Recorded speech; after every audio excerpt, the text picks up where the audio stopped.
everyone, and welcome to the Ride Along Sports Podcast. I'm one of your hosts, Zach. I'm Cody.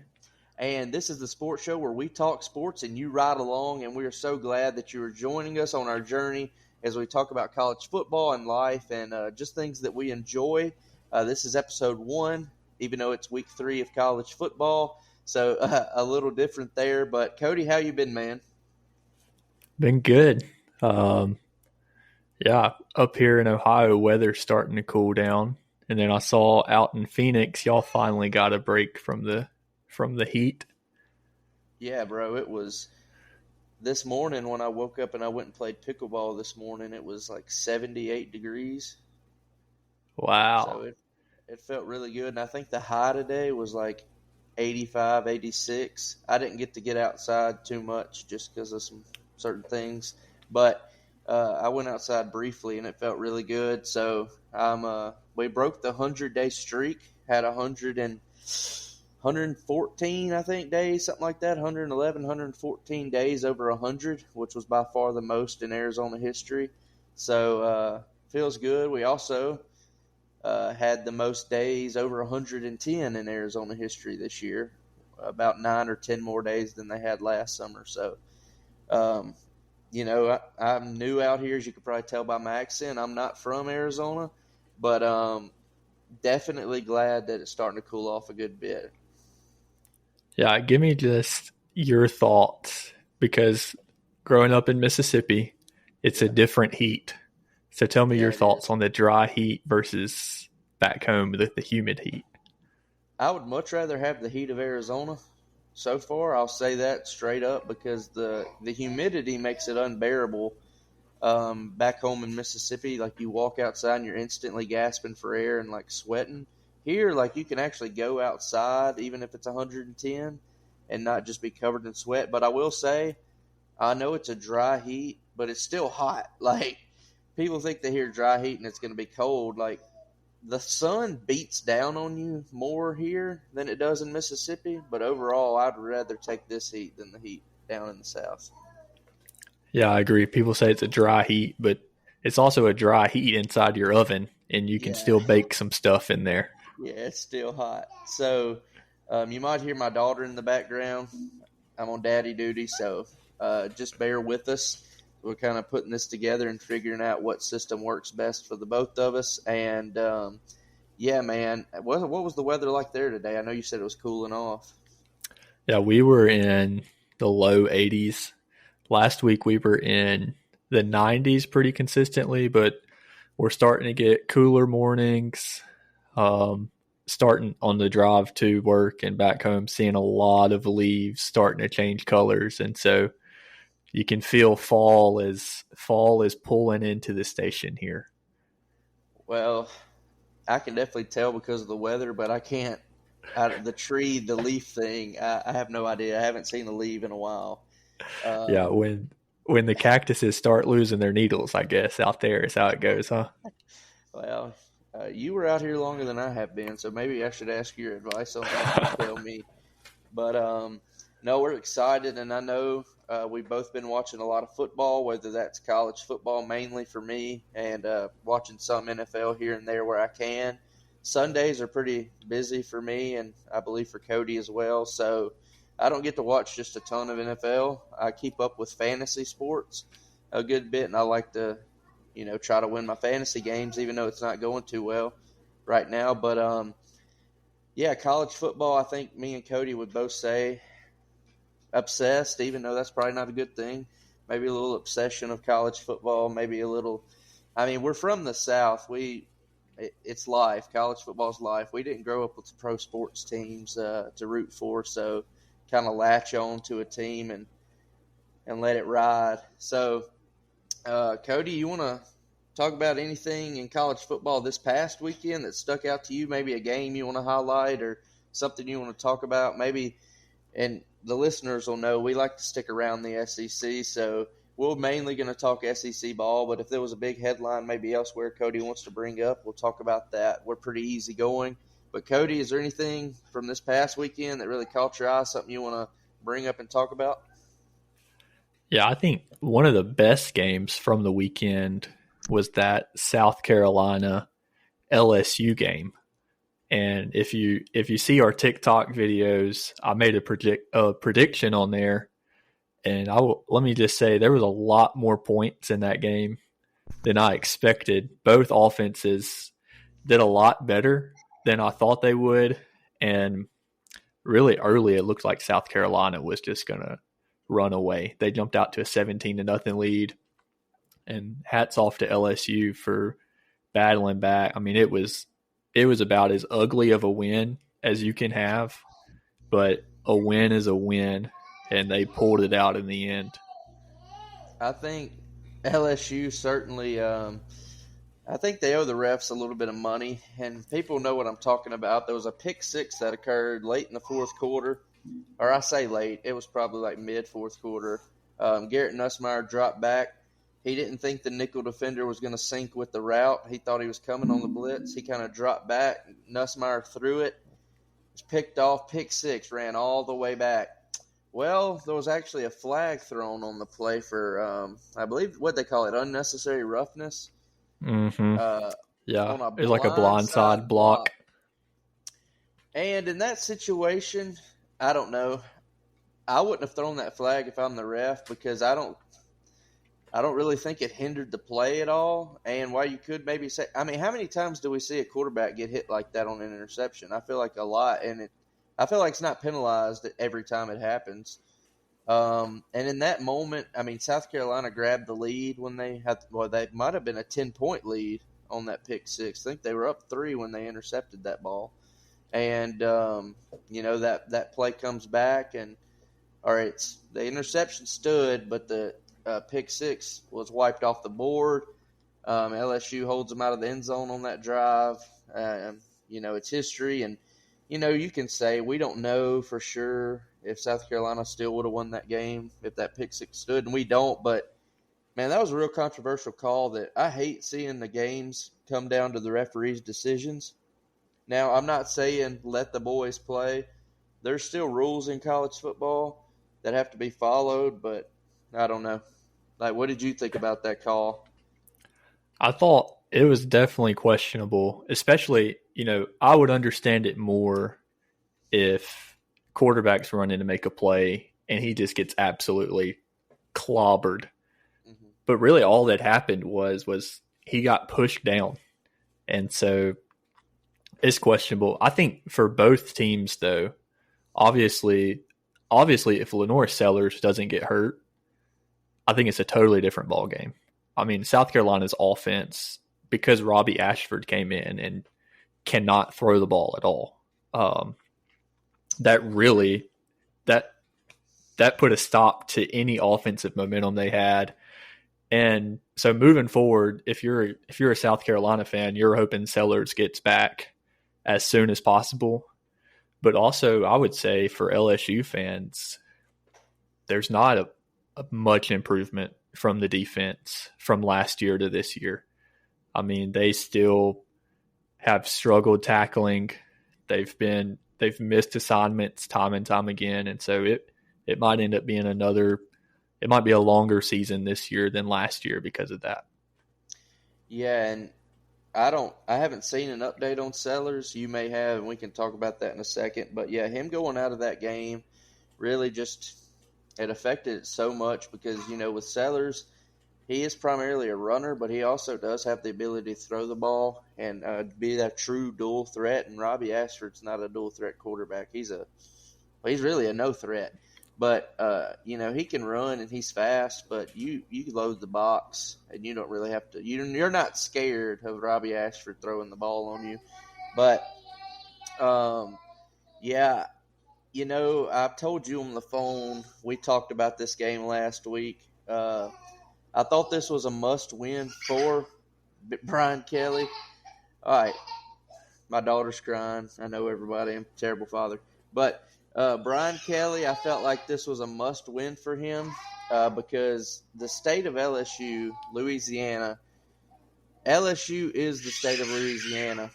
And I think he's under more pressure than Shane Beamer, in my opinion. Like, LSU, they expect more out of their coaches than South Carolina does. This would have been a huge win for Shane Beamer, don't get me wrong, in the fact that if he wins this game, you take over for a second. Yeah. So if Shane Beamer wins this game, it's a huge win, of course. But coming into the season, this was not a game that South Carolina fans looked at the schedule and thought, we will win this game. Now, there might have been some out there who thought we have a really good shot at this game, but I don't think anyone really coming into the season thought this would be as big of a game as it was. And so I think for South Carolina, it's almost all gain for them if they win.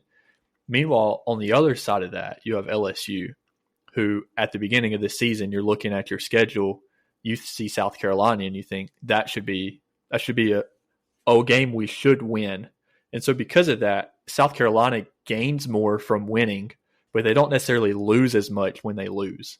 Meanwhile, LSU doesn't necessarily gain as much from winning because they're expected to win that. But if they lose, that sets them way back, especially when you look back and see they've already lost one to USC. Yeah, and sorry about that. I had to step away, just obvious reasons. But, yeah, I'm sure Cody laid it out there pretty well. This was big for Brian Kelly, I think, to get a win on the road, especially when you dig yourself into a hole. What's the one thing you can't do on the road in the SEC is dig your own hole. I don't care who you're playing. We'll talk about Georgia a little later.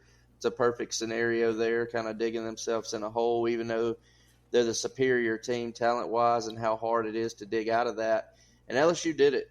Dug out of a 17-0 deficit, was able to come back, win that game. So kudos to them. I was looking at a milk carton today in the middle of a grocery store, and I saw Harold Perkins on it. And I'm wondering, where's Harold Perkins been? Because last year he wasn't really an impact player on that defense. This year he's nowhere to be found. Sure, he makes a tackle here or there, but do you remember Harold Perkins' freshman year? His first year at LSU, the dude was a game wrecker. Everybody thought this guy's going to be a top 5 pick in the NFL draft, and I don't know. Like the last 2 years, I feel like that's one big piece that they're missing is like, where's Harold Perkins? Why is he not impacting the game like he did his first year?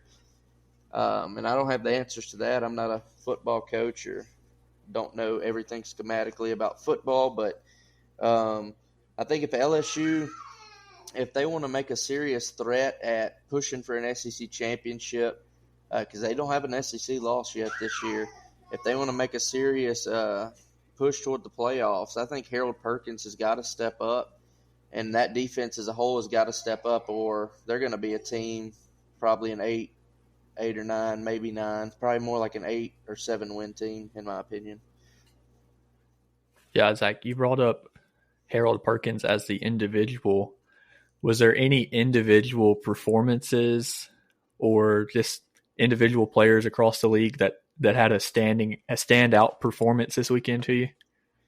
On defense, if we want to talk about specifically one guy that instantly jumped to my mind, of course, I'm a Georgia Bulldog fan, so I pay closer attention. But Jalen Walker has been a wrecking force this year for the Dogs. He had 8 QB pressures in the game against Kentucky as an individual.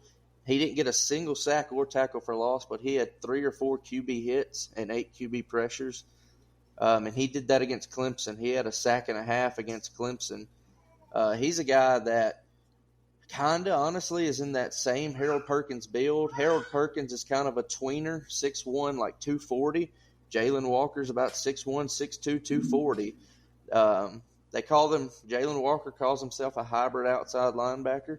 Sometimes he's lined up on the edge. Sometimes he's lined up as a Mike, a middle linebacker, kind of like Harold Perkins. But Jalen Walker really stood out.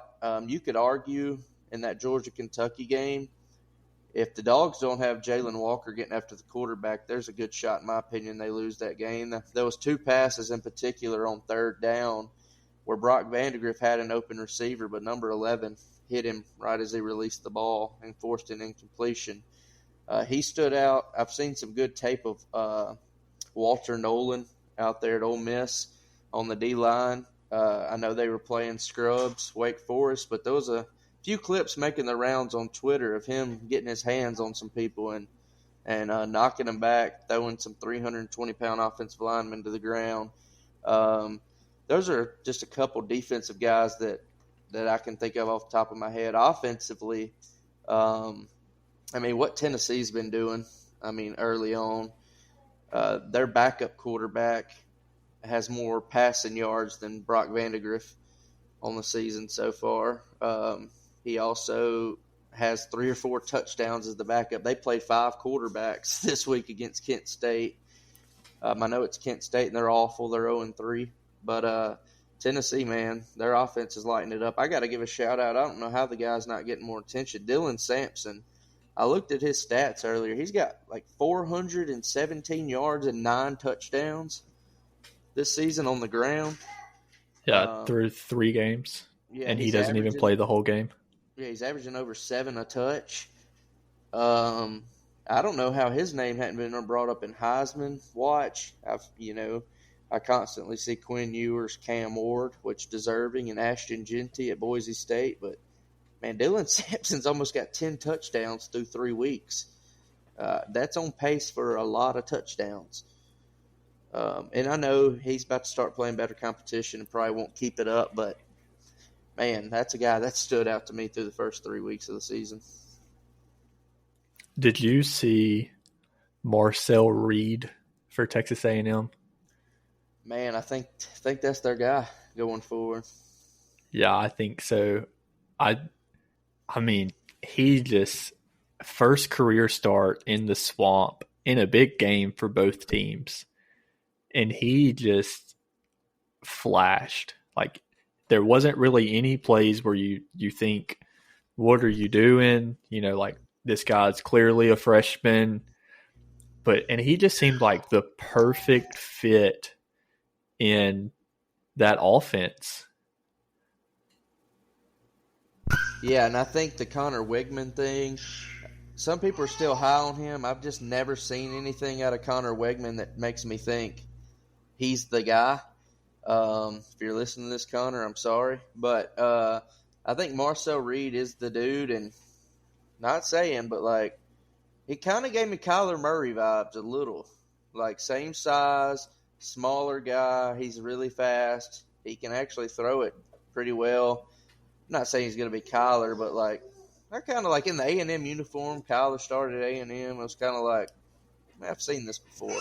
But I was impressed by Texas A&M and their ability to go into the Swamp, which I know Florida's down right now, and it wasn't a night game, but I was impressed by their ability to go in there and ultimately pull out a victory, and I thought that they looked way better than they did against Notre Dame, which you could argue, Notre Dame's a little more talented than Florida, but yeah, I think also just a couple other guys that stood out to me in that LSU game. Caleb Durham, who's a running back for LSU. He's a true freshman. He hadn't gotten a whole lot of playing time. Obviously, of course, with Emory going down in practice towards ACL, they needed more guys to step up. And so the true freshman, Caleb Durham, 98 yards and 2 touchdowns on 8.9 yards per carry. Every time he touched the ball, it seemed like he was making guys miss. He was breaking tackles. He was fighting for extra yards. And I think you love to see that if you're an LSU fan, especially in a year where they've struggled to run the ball. So Caleb Durham, the true freshman for LSU, he really stood out. And then also Nate Noel, the running back for Mizzou, 22 carries for 122 yards this past week. I was watching the highlights from that Missouri-Boston College game, and he flashed off the screen. Yeah, he's a transfer. I can't exactly remember where he came from, but I know Marcus Carroll. It's kind of a 1-2 punch with him and Noel. Mm-hmm. Carroll came from Georgia State. I can't remember where Noel, but they've, I'm glad you brought that up. It wasn't just the Boston College game, but they've looked like a good tandem through the first 3 weeks, Noel and Carroll. I don't know what to make of Missouri. I thought I would know more after the Boston College game than I really do. Um, because while Boston College is scrappy and they do some good things and they play fundamentally well, as far as talent goes, I think Missouri obviously outweighs them pretty heavily in talent. So I'm interested to see. I mean, Missouri's got a really easy schedule as far as SEC schedules go. You know, it's a little different, you know, compared to, say, in Houston State. They have a real tough schedule, but in SEC standards, it's a pretty easy schedule. So I'm really interested to see what Missouri ends up being. Um, you know, I think the defense has taken a slight step back, which we kind of expected that with Blake Baker leaving and the entire defense getting drafted pretty much. I don't remember exactly how many new starters they have on defense, but it's quite a few. So we knew the defense would take a slight step back, and I think they have. I just interested to see how that affects them going into SEC play. Yeah, I think there have been some question marks from the Missouri team. I know one big question mark a lot of people had was, you know, obviously with Cody Schrader moving on, graduating, who was gonna carry the torch this year. And I think the offense is in, which we expected the offense to be fine, but I think the offense is in really good shape. Of course, there are questions about the defense still, but I think they're a little bit better than I expected a step back. Yeah. Larger than the one we've seen. I think, and the more they play together, I think the better that unit will become as well. Yeah, and I like Brady Cook, and I like Luther Burden. I mean, obviously, Luther Burden is one of the top 5 best receivers in the country, and Theo Weiss holds his own. He's a great wide receiver, too, from Missouri. I will say, I don't know. I mean, it could have been by design, but Luther Burden didn't have a single target for Missouri in the entire first quarter of that game. And I would have to go back and look at the tape. He might have been doubled. He might not have been open. But I'd like to see them early in the game, like try to get him involved. If you notice, Boston College, were they winning at half? Or it was very close if they weren't winning at half. It was Yeah, a very tight game. I believe Boston College jumped out to an early lead. Yeah, they got up 14-3. Yeah. And then Missouri came back and scored maybe 21 unanswered from then. Yeah, their first touchdown, they threw it to Luther Burden, and he caught it and spun a guy out of his shoes and got in the end zone. But, yeah, I think going forward, let's try to get Luther Burden involved early in the offense. He's a special player, and coaches say it all the time, and you hear it on the broadcast all the time. Get your best skill position, the ball in their hand. Like if you're a quarterback, you're just trying to get it to your playmakers. And when I looked at the stats, because I was watching a different game at the time, I was like, man, he doesn't even have a target. And this is like their 4th offensive possession. And I was kind of like, come on now, let's design something to get him the ball. But obviously they did, and he had a really good game. But yeah, I'm like I said a few times, Missouri's a really intriguing team. This is a team that I thought before the season they could push for the playoff, just based on that schedule.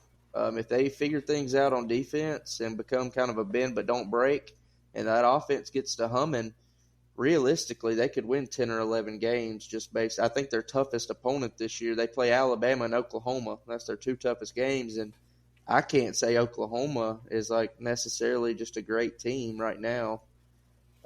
So yeah, it's going to be an interesting year for the Tigers of Missouri. Yeah, what did you think of your Georgia Bulldogs this past weekend? So yeah, we'll transition into dog minute because I think most of the other SEC games pretty much were against nobodies for the most part that I could think of off the top of my head. Ole Miss played Wake Forest. Kent I State guess played Tennessee. we could say Alabama did play Wisconsin, but as we expected, kind of they a splattering. they Especially after went. Tyler Van Dyke got hurt. I will say this before we jump into Dogs Minute, just on the Alabama thing. I think SEC, I mean, I have no way to prove it because I don't have it on recording, but I have plenty of text. I told all my friends I truly believe Jalen Milroe wins the Heisman this year, and I wouldn't say he's the front runner right now, but I think we should be scared of what we saw out of Jalen Milroe against Wisconsin. He looked like the real deal. Like, I don't know if you were able to see any of those deep balls he threw in that game, any of the deep passes he completed. They were dots. I mean, he was hitting guys in stride down the field, and we know Jalen Milroe can run like a deer. I think Kalen DeBoer, Jalen Milroe is going to be really good under Kalen DeBoer, and I think, Alabama, they look flawless in that game pretty much from the beginning to the end, in my opinion. Yeah, I think one word, dominant. And I know it's not Nick Saban anymore, but how many times have we seen Alabama struggle one week against a team they shouldn't really struggle? And of course, the score from last week isn't indicative of that. But that was a ball game down to the end. And then the next week, when there's a little bit of doubt, they just come out and steamroll people. And isn't that what you kind of want to see out of a team is, they really responded. There was a lot of criticism after that close game to US. Well, it wound up not being close, but that was a 4-quarter game. In the fourth quarter, that was a tight game. And they really came out and responded. And I think Georgia's going to do the same when they play Alabama in Tuscaloosa in 2 weeks. And I think that's going to be Donald Trump's going to be there, man. So that's going to be a huge game. But, of course, we'll be previewing that in the upcoming weeks. But why don't we jump into Dog Minute? So for those that don't know, I'm a huge Georgia Bulldog fan. Cody, do we want to say it on air? Yeah, we'll say it on air. I'm proud still, somewhat. He's a huge Mississippi State Bulldog fan. So we've got a little segment called Dog Minute where we kind of just dive into those games, give them a little extra attention, and just talk about what we thought. And I'll go first since we've already talked a little bit about the Kentucky game. Piss poor execution, just to be honest with you. I've gone back. I've watched several people that actually know schematics and football break down the games, slow it down on YouTube step by step. The coordinator's not to blame, and I know every time the offense stalls out, fans want to go on Twitter and be like, this OC doesn't know what he's doing. We can't score. This DC doesn't know what they're doing. Like, we're getting scored on. And sometimes that is the case, but this was not one of those times. Mike Bobo, the OC for Georgia, probably called about a B-plus game. It was just poor execution for the Dogs. There was 3 plays, possibly 4, in the first half that would have been 20-plus yard explosives, one of them probably being a 92-yard touchdown if the players executed. Just a perfect example. The last drive, the second drive of the game for Georgia, they called a bubble screen from the 8-yard line, so 92 yards away from the end zone, and it's wide open. We got 2 hats on 2 defenders and just the bubble, and there's no safety. He flew toward the middle of the field to guard someone, and we have a guy who can run a 4-3 that we threw the bubble screen to, and all he's got to do is split the 2 defenders, and there's probably nobody catching him. Well, when you have 2 guys trying to guard 2 people, it's pretty important to actually block them. Well, our tight end didn't think so, and he just whips a block, and instead of being a 92-yard touchdown house call, it's a 0-yard gain. There was plays like that all night for Georgia. Our left tackle, Ernest Green, played the worst game he's played in a UGA uniform so far. He missed several assignments. Really dumb things, too. It wasn't he got beat. He beat himself. He tried to block the wrong guy several times instead of his guy that he was supposed to block. And, I mean, credit to Kentucky.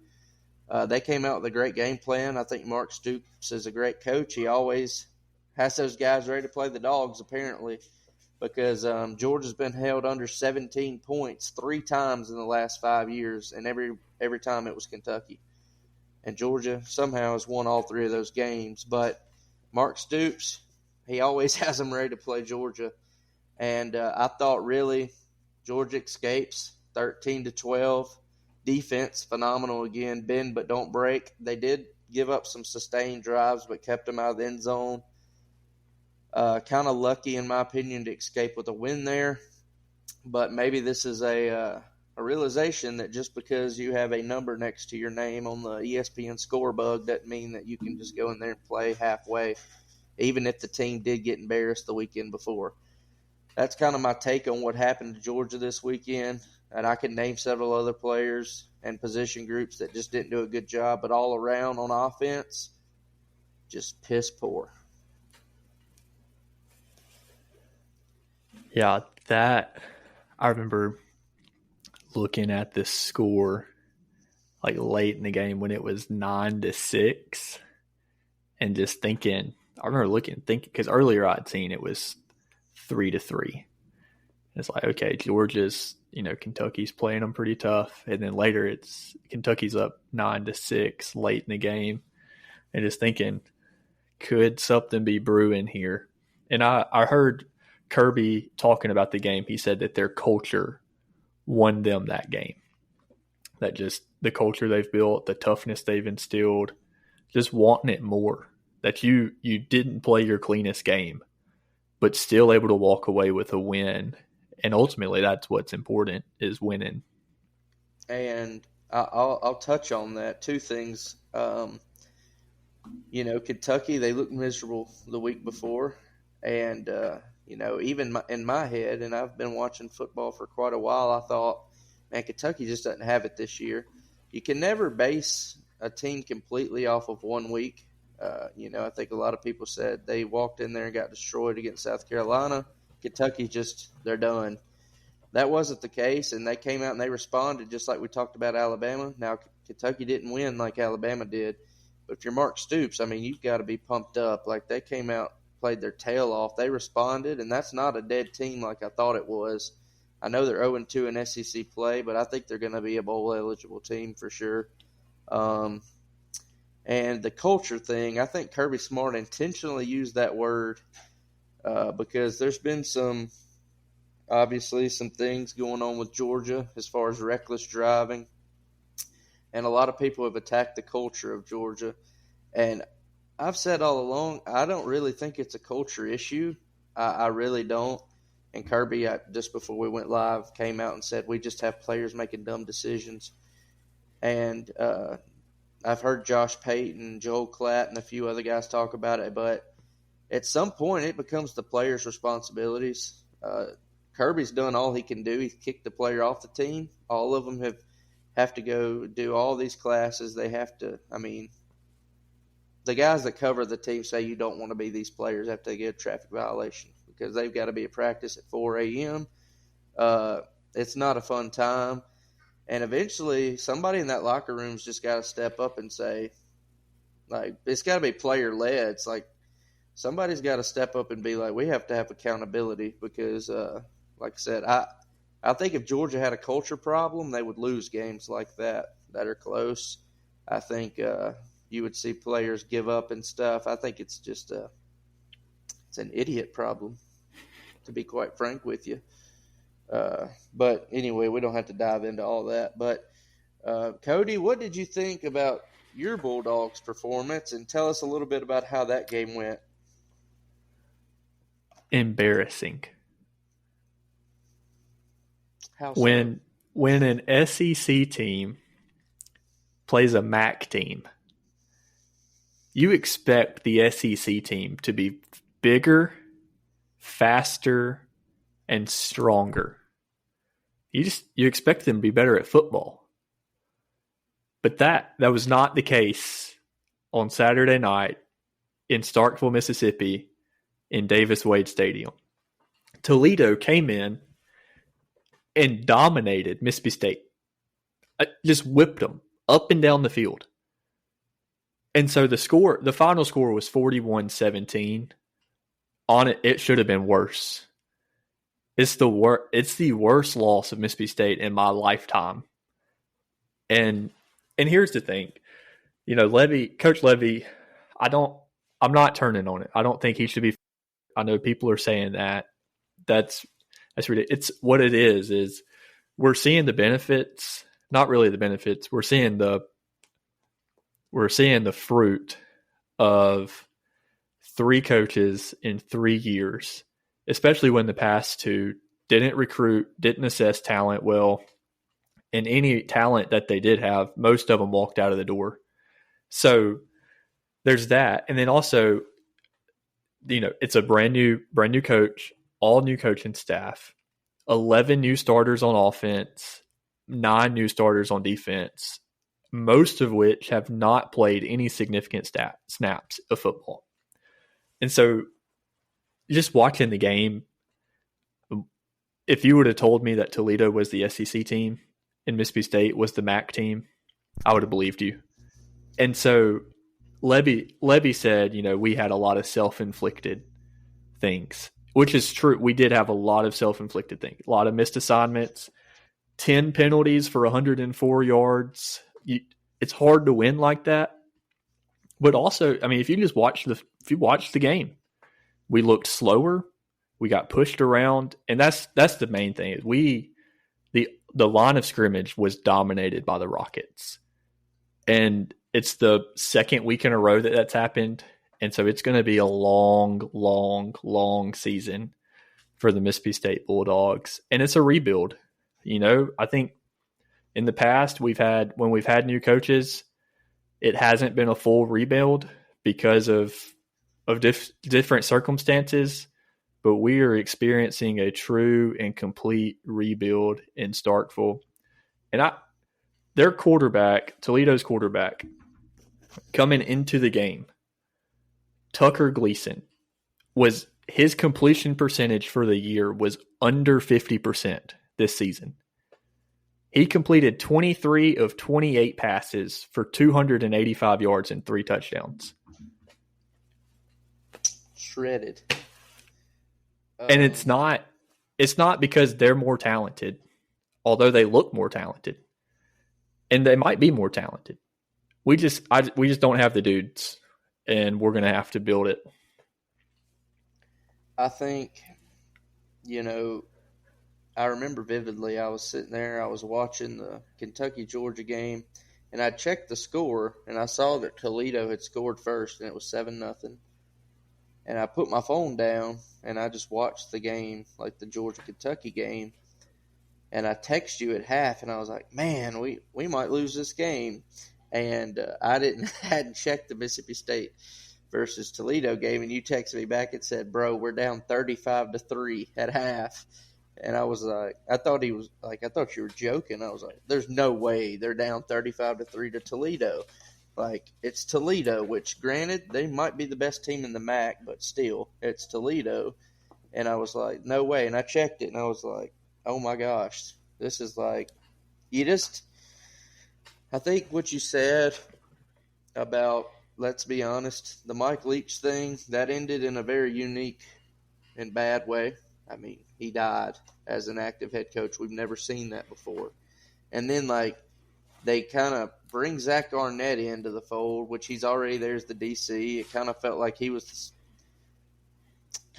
that was the only choice you really had at the time, was to kind of bring him in as the coach. You bring him in. I thought Zach Arnett, I'll be the first to say, I thought he was going to be good at Mississippi State.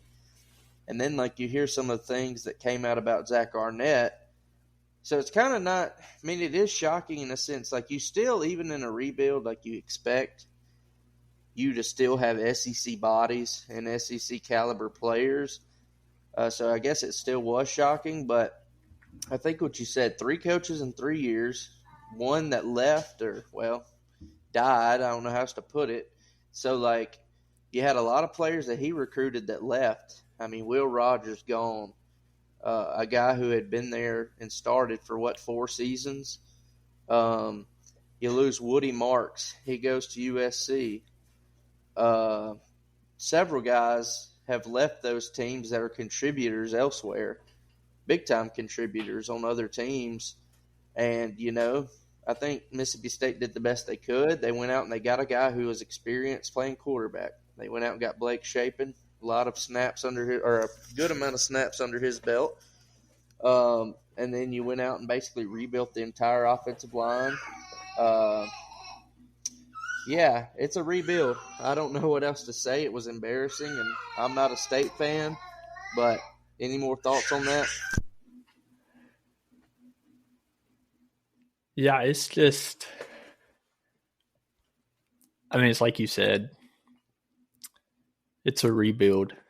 But I think the most concerning part is, you expect to win this game. I think regardless of you being in a rebuild, you should win this game. And it's not just that you lost the game. It's one thing if Toledo just hangs around and it's a close game in the fourth quarter and the ball bounces their way. But they just jumped out and completely dominated. And I think last week we got pretty handled by Arizona State. But even in that game, there was hope. Like, there was a feeling, there was energy, there was a little bit of buzz of, hey, we can get back in this. I remember when we were down 14-0, and you could just sense, like, I knew it was like, this game is over. And just, we looked defeated because we got our tails kicked all night long. Yeah, and I'm hoping for your sake and for Mississippi State's sake that they're a team that maybe gets better as the year goes on. Maybe they're competitive in some of these SEC games, and really set your sights on next season, recruiting, transfer portal. Maybe Jeff Lebby has some magic in him. Maybe he picked up from Lane Kiffin in the transfer portal or something, and he's able to build it. So only time will tell, but right now it is not good time in Starkville. Very sad times. I see people giving away their tickets on Facebook. But let's jump into some previews. That'll be it for the Dog Minute. We'll get into some previews for this upcoming week. And like we said earlier, we focus mainly on the SEC because that is the best conference. That's where the best football's played. It's not even close. And then we'll actually preview one non-SEC game from the Big Ten. That'll be USC Michigan. So go ahead and in another browser, I'm pulling up some of the games that we could talk about. And why don't we start off with the Ole Miss versus Georgia Southern game?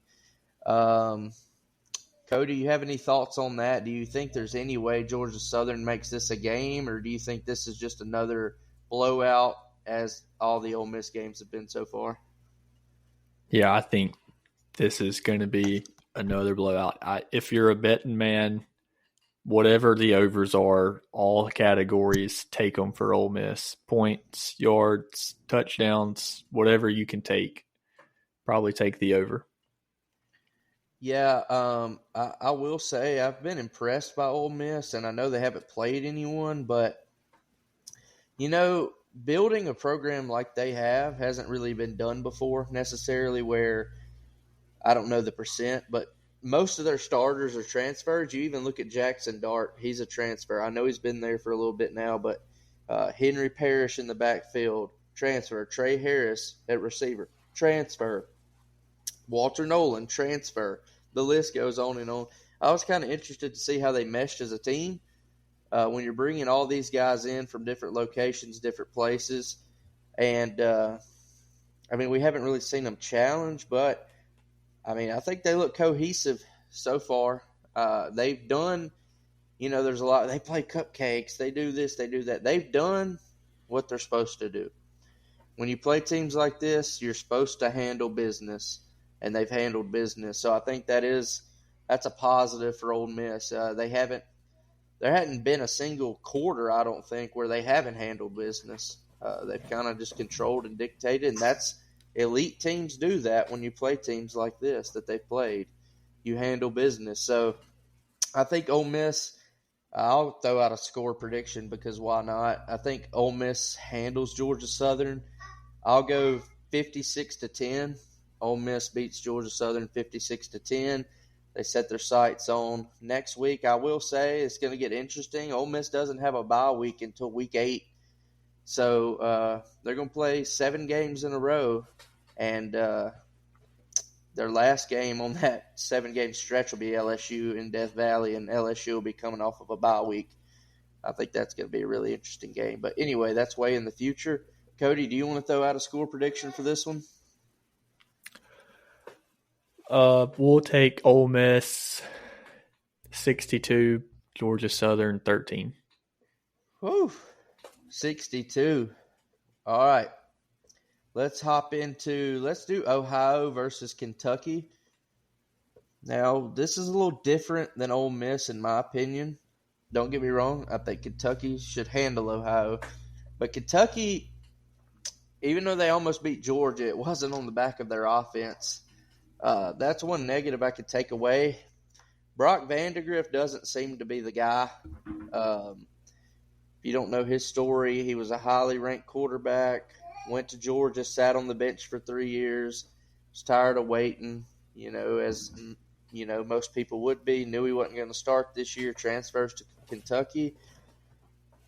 Their O-line's bad in pass protection, but I haven't seen anything out of Brock Vandegrift that makes me think like Brock Vandegrift could take a game over and win it for you. So while I think they should handle Ohio, when you don't have an offense that's viable throwing the football, there's always a chance Ohio could shorten this game. What I mean by that is take long drives just as Kentucky would. And if you don't have an offense and you're only getting the ball 4 or 5 times in a half, you look up and it might be a 20-13 game going into the fourth quarter. Just because you don't have the ability to score a lot of points. And I think that's what separates Kentucky with the top tier and even the good teams of the SEC. I think Kentucky's defense is great. Now, they didn't look it against South Carolina, but they're a pretty veteran-led, and they've got good players on defense. It's just really the offense holds them back. So, they're going to beat Ohio, in my opinion. But, there's always, when you don't have an offense, like I said, you could look up and be in a rock fight with a team like Ohio. I'll take Kentucky to beat Ohio. The spread is 20 Kentucky, which, again, if this is a school with an offense, you probably see a spread closer to the 35-40 range. Give me Kentucky, though. I'm going to say it's just a ugly – give me 28-3 Kentucky. Yeah, I'm thinking similarly. I think you could see just a little bit of Kentucky had that physical game last week. They might come out a little flat this week because of that. I'm thinking 28-7 Kentucky. Yeah, and man, I've experienced this when Georgia didn't have an offense, and you have too, when your defense is elite, but you struggle to score points. It is frustrating to watch. And down the road, I think that's going to get Kentucky in a lot of trouble. I think defensively, when they start playing some more SEC teams, I think they're going to be able to stay in the game defensively and just lack the ability to score points. And that's, from a fan's perspective, that's really frustrating to watch. But that's enough with Kentucky versus the Bobcats of Ohio. You know what? Why don't we jump into a couple more just snoozers, and then we'll start getting into the good stuff. Texas A&M's playing Bowling Green. Texas A&M is a 23-point favorite. I think Texas A&M has I think that was a big win for them down in the swamp. I really like the look of Marcel Reed. I think Texas A&M handles this game. It's going to be 96 degrees at kickoff, so that's hot. I think Texas A&M handles Bowling Green. I'll just give a score prediction, just shooting in the dark here. We'll say 42-13. Texas A&M wins. Yeah, they should roll. Should be no problem against Bowling Green. I think 45-10. Yeah, they shouldn't have any type of issue. I will say something interesting. I didn't realize till I was just now looking, Cody, without looking, or maybe you already know this. Do you know the start quarterback for Bowling Green? This is one fun thing about the transfer portal. Sometimes, like, you don't realize that players left and went to Bowling Green. Who is it?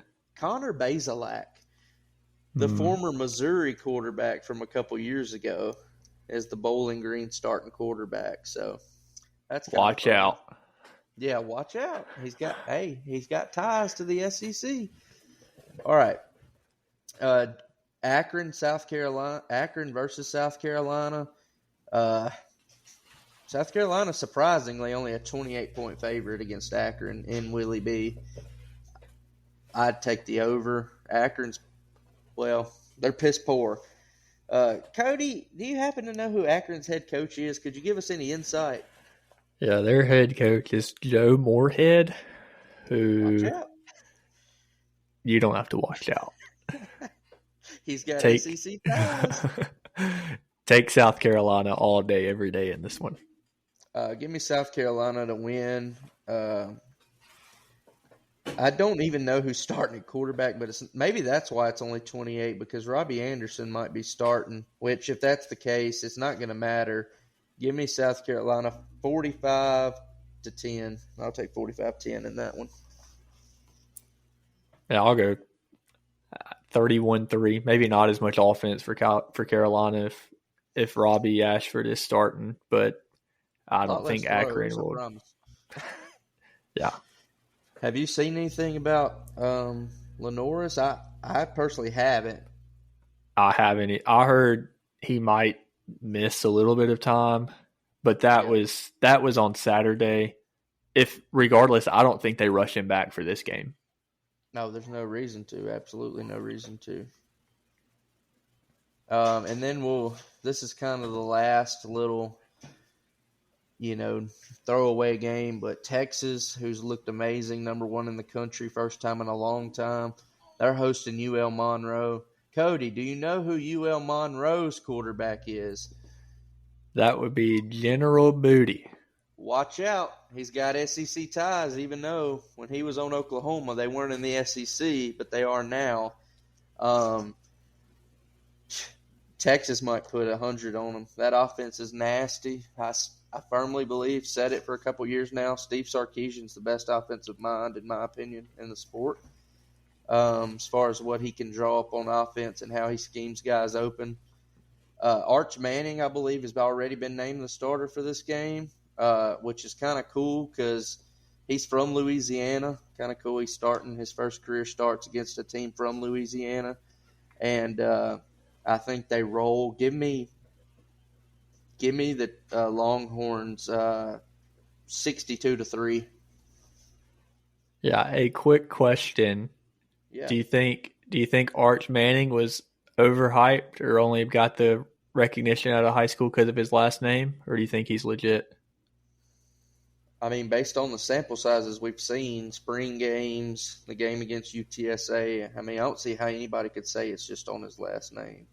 I mean, he reached a higher sprint speed than Tyreek Hill has so far this season at quarterback, and he can throw. I have a more interesting question for you than that. I would say, okay, they come out, they roll UL Monroe like we think they will. Let's see. I can't pull up their schedule at the moment, but I assume they start SEC play real soon. Let's say Quinn's not ready.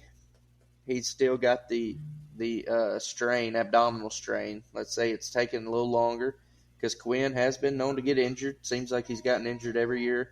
But let's say Quinn takes a little longer to come back. You open SEC play. Arch is just like lights out, 5 touchdowns, no picks. I mean, is there any type of question there? I think like, do you keep him in? I still think when Quinn comes back, the job is his. I mean, obviously, he had the job for a reason. Yeah. And so, unless he plays his way out of it, I think he's still going to be the guy. Which, I mean, I get both sides, but at the same time, like, they've seen enough from him. They know what they're getting. And I think they would be happy that Arch plays that well while he's out. but it's still Quinn's offense when he comes back. I'll say this. In the era we're in of NIL and all this, I believe if Art shows out this offseason, I want to see the numbers that he's offered behind closed doors to transfer out of Texas.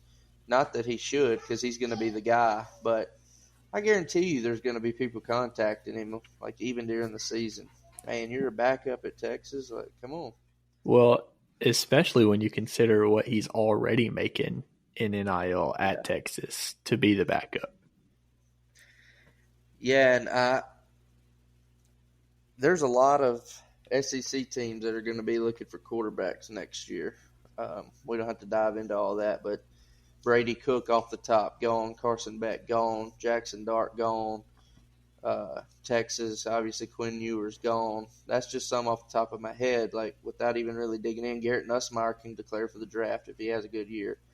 There's going to be a lot of teams that are going to be looking for a quarterback, so I think there are people in Arch's ear, but there's no reason to leave. You're the starter next year unless just something crazy was to happen. All right, let's get into some actual good football. Let's talk about this. Cody, I'll let you have the floor. Let's talk about Florida traveling to Mississippi State, the Dan Mullen Bowl, as some have called it. Give us a little, what's your thoughts on that game? Okay, so obviously, if you heard me talk about Mississippi State earlier, I don't expect them to win this game. I think it's crazy that Florida is only a 6-point favorite right now. I fully expect Florida to win this game. They have more talent. And if you just look at the product on the field the past few weeks from Mississippi State, it's been terrible. And so, I mean, I've heard that the vibes around the program in the building are still good. Regardless, they're just, if they can't beat Toledo, if they can't beat Arizona State, they're not going to beat Florida. However, I think Florida wins this game, but I think Billy Napier gets fired this game. And so I know that's going around. He's on the hot seat, of course. Let me just roll back the pages of history to 2020. Auburn beats Mississippi State. That day, Auburn fires Gus Malzahn after beating Mississippi State. You go back to last year, Texas A&M beats Mississippi State. I think like they hung 50 points on us. The next day, Jimbo Fisher gets fired. So 2 SEC coaches fired right after beating Mississippi State. I think Florida wins. Napier gets fired. And if I remember right, Florida has the bye week after this. And so it's perfect timing. I mean, if you're going to fire a coach after a win, you fire them after they beat Mississippi State. I will say on that front, as far as Billy Napier getting fired, I believe Florida wins this game. We'll start with that. I think Graham Mertz is going to be your starter. He's just looked better. He's more experienced right now than DJ Lagway. He's the guy you roll with, especially if you're Billy and you're trying to save your job. You need wins. You don't need to throw the new guy out there necessarily. I mean, there are pros and cons to both, but Graham Mertz is going to be the starter. Anyway, I saw a report today from On3 that the internal feeling at Florida is that Billy Napier's safe and that they're not worried about, which, why are they having to come out and say that? I mean, I feel like, if I remember correctly, something like that was said about Jimbo last year. Like, there was like a report that came out was like, you know, he's our guy. Like, we're not really panicking, but they already like had made the decision, like he's gone. So it'll be interesting to see. I'm not going to predict Billy to get fired after this. I'm not as bold as you are, but like it's definitely in the cards. He's going to get fired at some point. It's just kind of like, when does he need to make the U-Haul reservation? You know, like when does he need to start getting the moving company? I mean, he's going to get paid like $27 million to be fired, so I don't feel bad for him. Like, I mean, he's living a good life. He's making more money to be fired than I'll ever see in my life. So, good on him. He had the system figured out. Dominate at Louisiana, get a big-time SEC contract, stink in the SEC, go on your own island somewhere. So, him and Jimbo, sipping on mimosas on the beach somewhere this time next year. All right. I didn't give a score prediction. I say Florida wins this one. I'm going to say the score is 35. Go 35-13, Florida. That's fair. Did you give a prediction? I'll say 45-20. Hey, 20. Get the dogs in the 20s. All right. We'll go to the next one.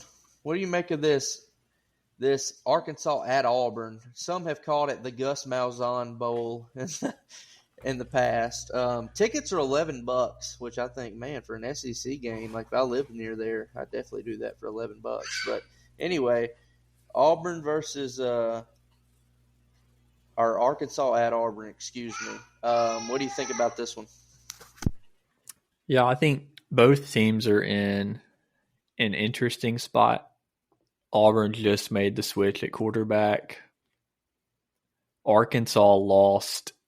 I mean, they found every way to lose at Oklahoma State a couple weeks ago and then really struggled last week against UAB.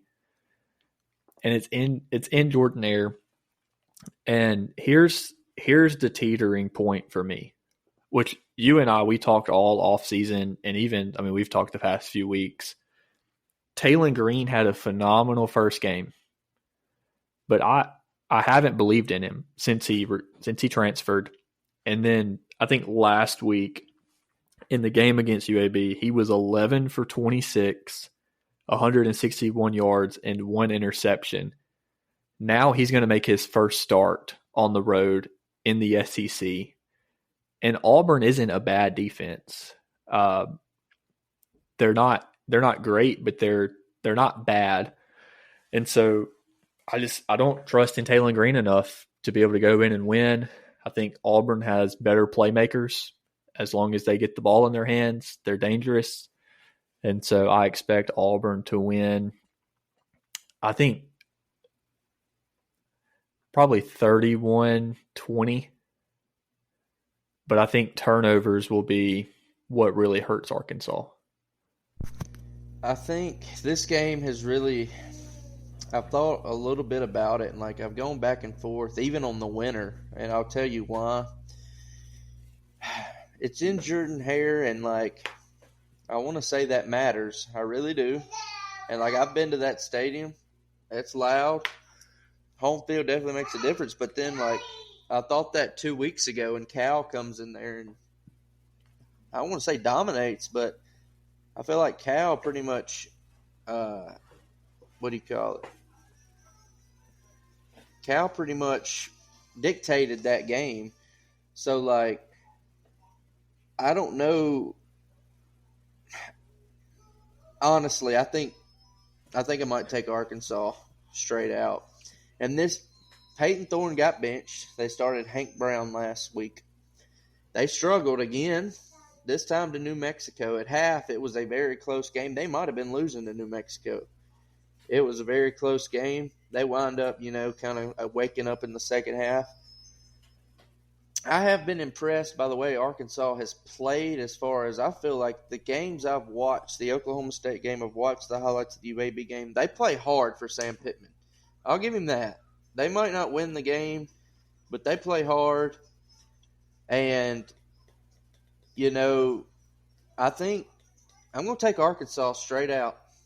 I know that's crazy to say. You got a quarterback making his first SEC road start.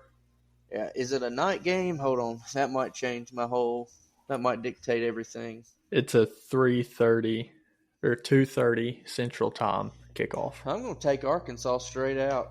I don't believe in Taylon Green, but I believe that these boys play hard for Sam Pittman. And I know they struggled a little bit last weekend against UAB, but they were so close to knocking off who a lot of people think is a pretty good, should contend for the Big 12 Oklahoma State team. So give me Arkansas straight out, 27-24 Hogs. And they get it done by a field goal. And they've had some funky games in the past against Auburn. If I remember a couple years ago, the Bo Nix spike, which should have been a fumble because he spiked it backwards. That they feel like they were, lack for better words, screwed out of that game. Arkansas believed they should have won that. And then I believe last year, or maybe 2 years ago, they played again and something else like that happened where there was a real controversial call and Arkansas believes they should have won that game.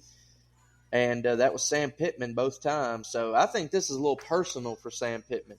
He wants to beat Auburn. And I think if you're Sam Pittman, if you start 3-1, only loss in overtime to Oklahoma State, this year is starting way better than you could have hoped. Yeah, that would be a great start for them. All right, next up. So I kind of took an upset there, but let's transition. Let's go Missouri versus Vanderbilt. Vanderbilt travels to Mizzou.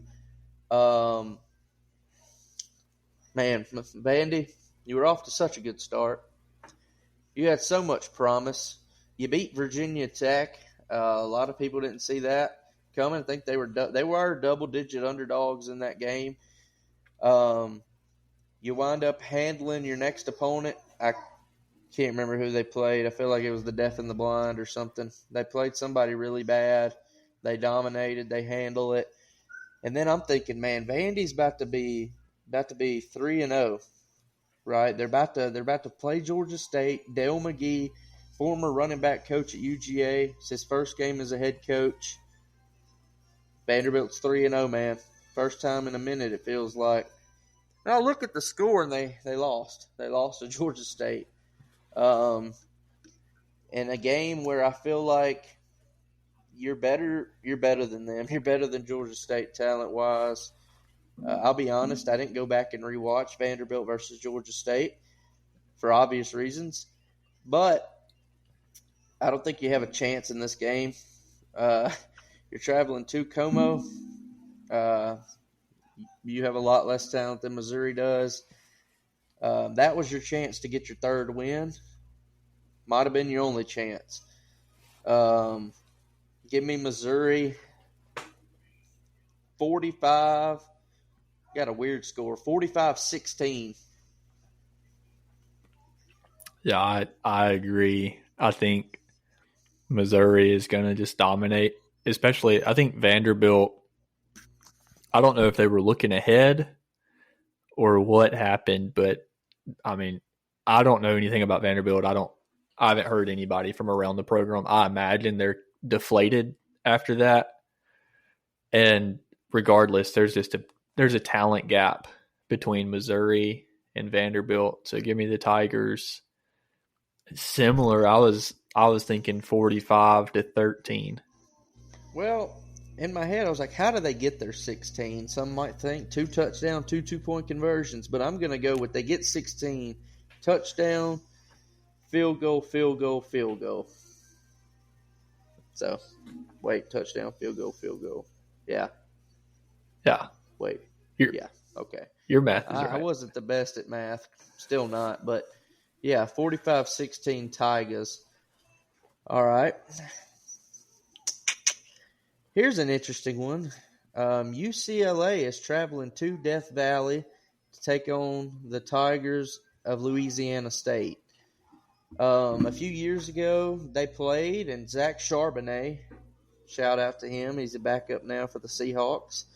He kind of won that game for UCLA a few years ago. They played at the Rose Bowl, and UCLA kind of surprisingly. When you see an SEC logo versus a former Pac-12 team, you always just thought the SEC team would get it done. But UCLA actually did beat LSU in their last meeting. A lot has changed in the world since then. There's no more Chip Kelly at UCLA. UCLA's bad. I don't know what else to say. They just got destroyed this past weekend by Indiana at the Rose Bowl. Indiana, I will say, they're undefeated. Shout out Hoosiers. But UCLA is not that great of a team right now. I believe they even struggled with Hawaii in week 1, I want to say. That was a game where they possibly were going to lose to the Rainbow Warriors of Hawaii. UCLA's down right now. Yeah, give me LSU, especially in Death Valley. I don't think this is particularly a close game, even though we talked about some struggles of LSU earlier. I believe they just handle UCLA. Give me the Tigers. Garrett Nussmeier, big day. Tigers win 42-13. Yeah, I agree. UCLA's offense is absolutely pitiful. So just some numbers. I know that's a statement, but some numbers to back up that statement. In every offensive category, they rank 85th or worse. That's 85th not or good. worse. Every offensive statistical category. And yes, I've been a little critical of LSU's defense, but I don't think that's really going to matter. I think this will be a good game for LSU. They're going to build momentum. They're going to get the ship going in the right direction. They're going to come in off of a high adrenaline win versus South Carolina. And so I expect them to win 35-10. I mean, I expect it to be a big time win for them. I feel like teams are starting to catch on to we'll call it the Alabama model. Alabama, I feel like, used to schedule these games against these teams when the teams were in a good spot. I remember specifically Duke was one of them. They would schedule the game when Duke was like, top 15 or maybe top 20 team in the country, and they'd schedule them 3 years in advance. And Duke would be like just a stinker by then. And it's like, I see what you're doing. It looks good on paper when you schedule it. Oh, we'll play UCLA. UCLA's down. Ole Miss, we'll play Wake Forest. They scheduled that when they had Sam Hartman. And now it's like, yeah, Wake Forest is a dumpster. So, hey, don't hate the player, hate the game. It looks, hey, especially the UCLA, the logo and branding holds weight. Like some casual, they're scrolling through, they're like, man, LSU just manhandled UCLA tonight. Looks good as far as PR is concerned. So good on you, LSU. But yeah, I don't think they have any issues there. I think they handle things well. Um, let's go into. I believe we're down to our final SEC game. Uh, yep, it is the big one. I believe College Game Day will be in the building. I think. Yeah, If not, they'll be at the USC Michigan, but Cody's nodding, they're so I assume they're going to be at the Oklahoma versus Tennessee game. Tennessee travels to Oklahoma for a night game to face the fighting Brent Venables. And man, this game is interesting. It really is. It's intriguing. These are two teams we don't know a lot about. I think we know a lot about Tennessee, but I don't know that we really do. And Oklahoma's just a team I'll flat out say I don't know a lot about so far, based on like who they've played. I thought like when Tennessee blew out NC State, I was kind of like, man, that's impressive. But then I look back, NC State struggled against Western Carolina week one. NC State only beats a really bad, like, I think they're like FPI is like 120th in the country, Louisiana Tech. They escaped by them by 10. Granted, their quarterback did get hurt, but they should dominate Louisiana Tech. So now I kind of question that Tennessee win against NC State. But I will say, like I said, don't miss, they handled business. They did what they were supposed to do. But this is the game where I know Oklahoma at least is a good team. I can't say they're a very good team or they're great, elite, but Oklahoma is a good team. This is the first good team I can say I will have seen Tennessee play so far this season. I can just undoubtedly say they're good. So I think this is going to answer a lot of questions for us. One thing you have to do if you want to stop Tennessee, the only team who's really done it over the last 3 years is the Georgia Bulldogs. They're the only team who has kind of stopped Tennessee's offense and won those games, and they do it the same way every season. It's kind of the only formula that we have really seen. This is how, unless Oklahoma wants to just getting a score off with Tennessee, which I don't think they want to do.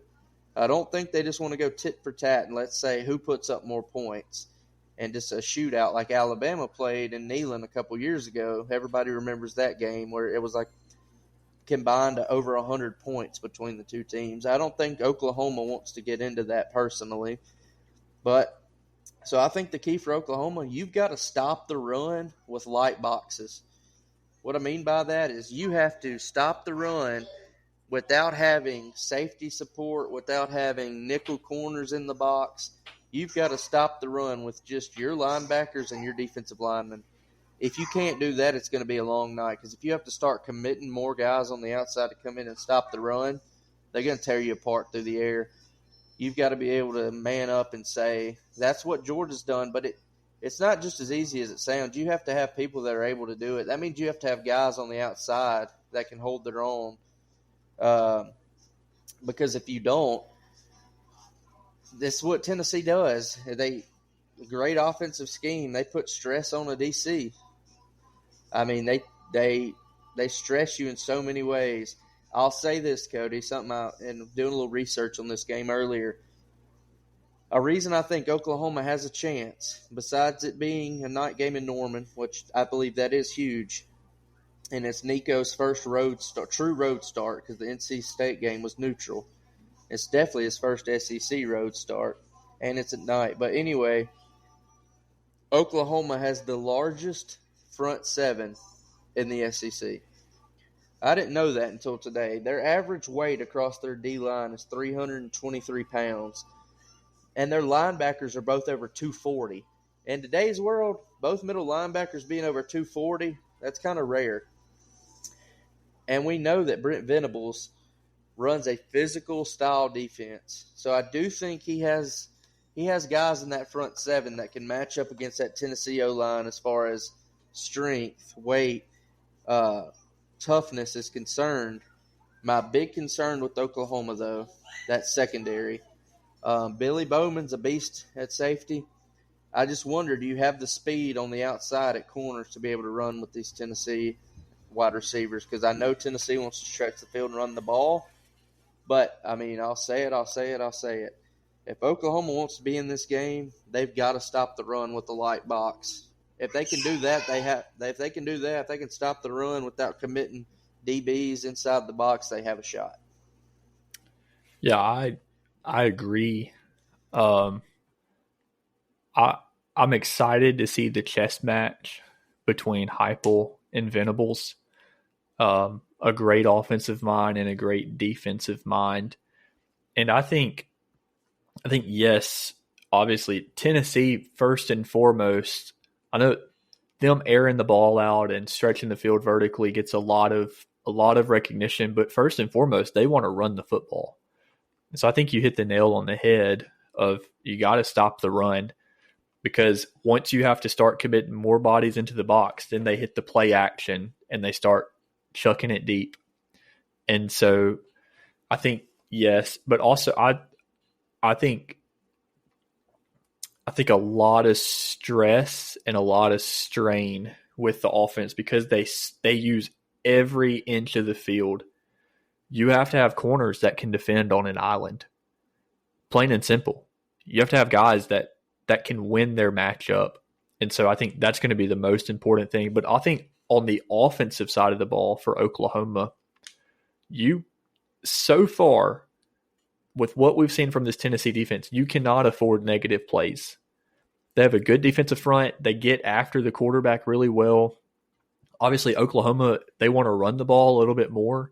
You can't get behind the chains, and you certainly can't have 3 and outs. You can't have a negative play where you're behind on third down and then have to punt the ball right back to the offense who's going to go up tempo. And so it's a very intriguing matchup.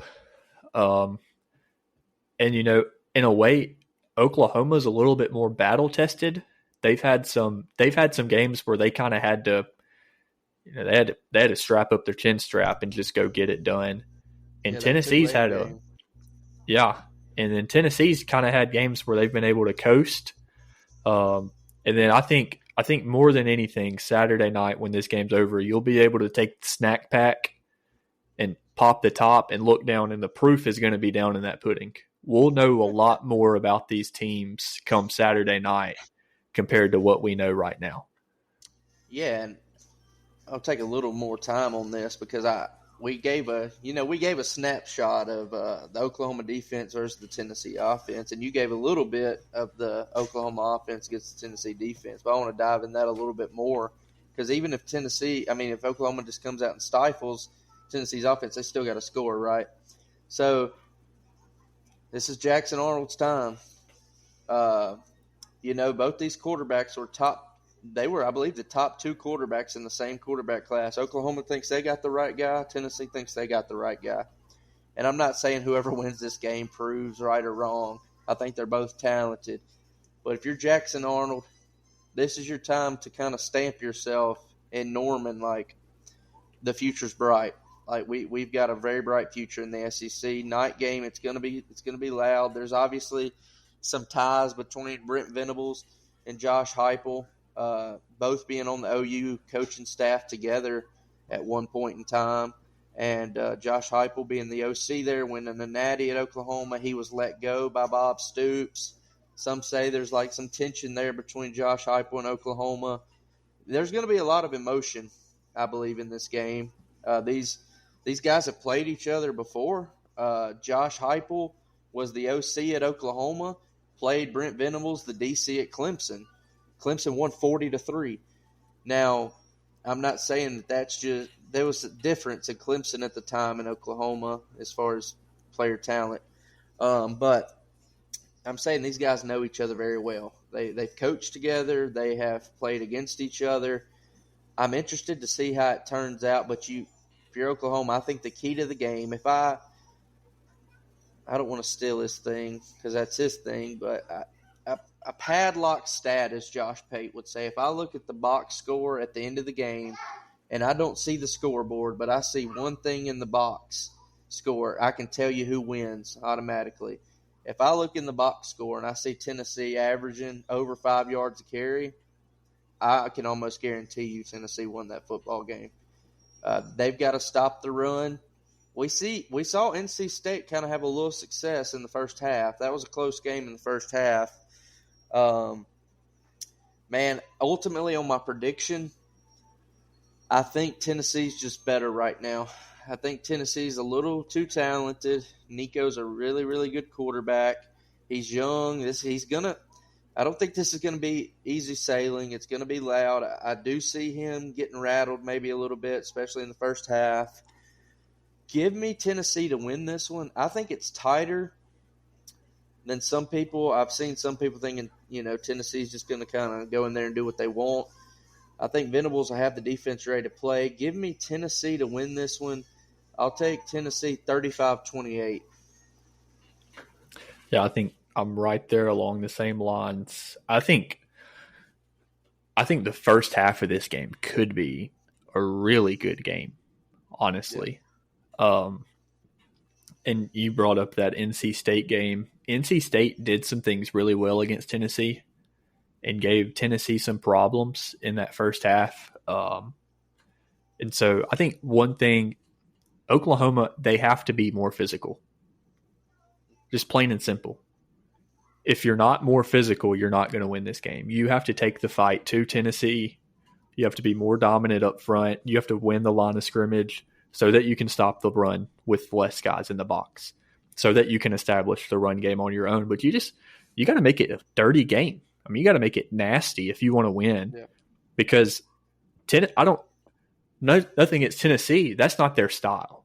They're not a gritty, grinded out in an ugly type of way. They want to score, and they want to score fast. I think it'll be close, and then Tennessee might pull away later. But I'm thinking like 35-21 Volunteers win. Yeah, I think I know we're running over time, but I just want to give one more thing. Like, physicality is a big one. I would say the two games that Tennessee lost last year they lost 3. They lost to Missouri, Florida, and Georgia. I could say for a fact, or did they lose 4? I think they just lost 3. They lost to Alabama too, right? Oh, in Alabama, yeah, they lost 4. I can say for certain the games that they've lost to Georgia the last 3 years, and I sat down and I watched the entire Florida versus Tennessee game. those teams just out physical Tennessee. Georgia has the guys to do it. If you watch the tape, Georgia's going to put 4 linemen, 4 guys with their hand in the dirt, 2 middle linebackers. That's it in the box.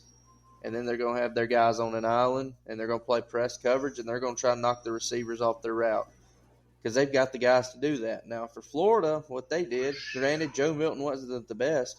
Florida's offensive line just whipped Tennessee's offensive line last year, or Tennessee's defensive line. They were able to run the ball down their throat and dictate that game. But, yeah, I think you hit the nail on the head. Something we hadn't said was Oklahoma's got to be more physical. At the end of the day, physicality wins in football. And honestly, like I said, a stat, if Oklahoma is allowing over 5 yards carry, I don't think they win the football game. Yeah.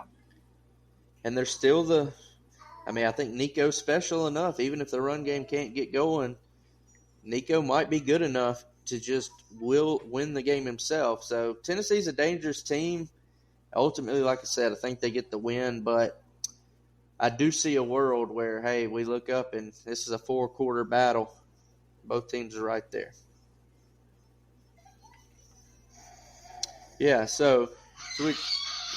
my daughter's saying it's time to go. So as we close this out, we appreciate you riding along with us here at Ride Along Sports, and we will be back next week. And Cody, do you have any closing thoughts you want to leave for the people? Yeah, we'll enjoy football this weekend. May your team win, and we'll see you next week. Unless your team's playing one of our teams. So he's hoping Florida loses. All right, we'll see y'all next week, and enjoy the ride.